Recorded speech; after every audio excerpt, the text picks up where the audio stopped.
Hi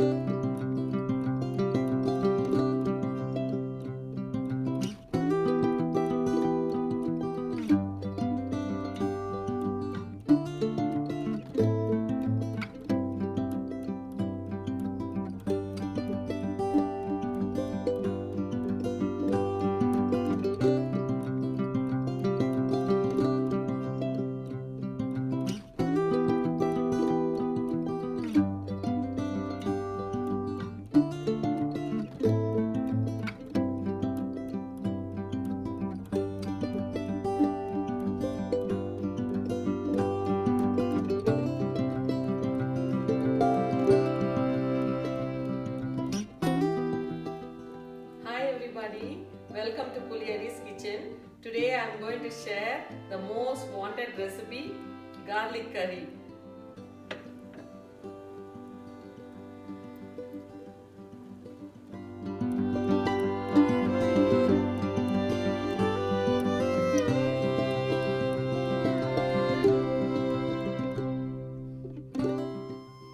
You're going to love this recipe, and you can also try this and enjoy with your family. Let's start with the garlic first. Let's remove the cloves from the pot and peel them. I'm using a garlic peeler, so it's easy for me to peel the garlic. You can also add this silicone garlic peeler in your kitchen, so it's really easy to peel the garlic. I peel garlic in different ways. I will put that separately in a different video. After peeling the garlic, let's cut the ends. Garlic has very good medicinal properties. It has a compound called allicin when it's crushed or chopped.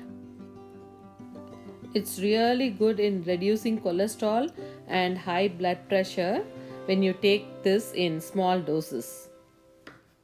And it's packed with antioxidants. Garlic is a popular ingredient in cooking due to its strong smell and delicious taste. To make garlic curry, we need peeled garlic, curry powder, peppercorns, curry leaves, methi seeds, tamarind paste, and I am using dried turkey berries, which is called sundavattal in Tamil, which is optional. We can also add jaggery, which is optional. Sometimes I add onions also to this curry. Turkey berry has a rich source of plant-based iron, and it's consumed to treat or to prevent anemia. I am going to add sesame oil for seasoning today.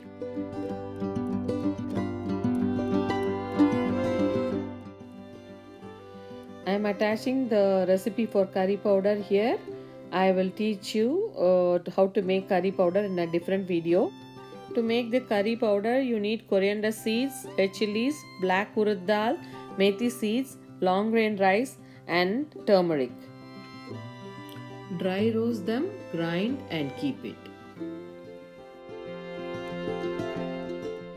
Put a pan on the stove and switch on the stove. Add 4 tablespoons of sesame oil. If you don't have sesame oil, you can use any oil you have. When the oil becomes hot, add half a teaspoon of mustard, half a teaspoon of urad dal,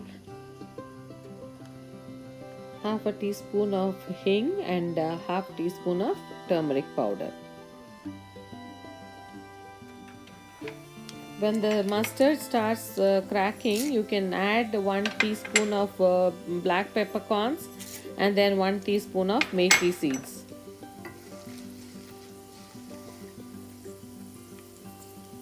Add some curry leaves, and then I'm going to add some dried turkey berries, which is called sundavattal in Tamil. It's optional for you to use that. Keep the stove on low flame and then you can add the peeled garlic now. Let the garlic cloves cook on low flame nicely. Let it cook nicely until it becomes golden brown.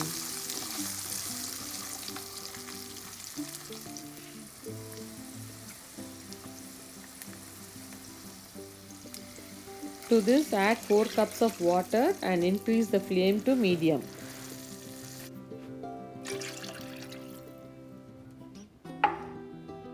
To this I am going to add 1 tablespoon of tamarind concentrate which I have dissolved in water and kept. I am going to add a little cube of jaggery which is optional for you to use. If you don't have jaggery, you can use 1 teaspoon of sugar. I am adding 1 tablespoon of salt. You can add salt according to your taste. Add 6 tablespoons of curry powder now. Nicely mix it until the curry powder dissolves nicely in the water. It should look like this without any lumps of the curry powder.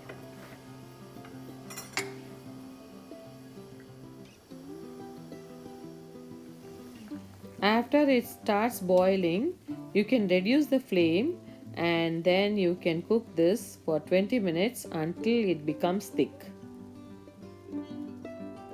The longer you cook, the ingredients in the curry powder becomes richer and darker and it gives a great flavor to the curry.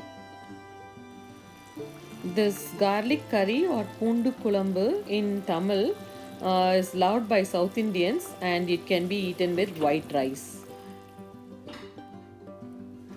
See how nicely the curry has become thick. The curry should look like this when it's done.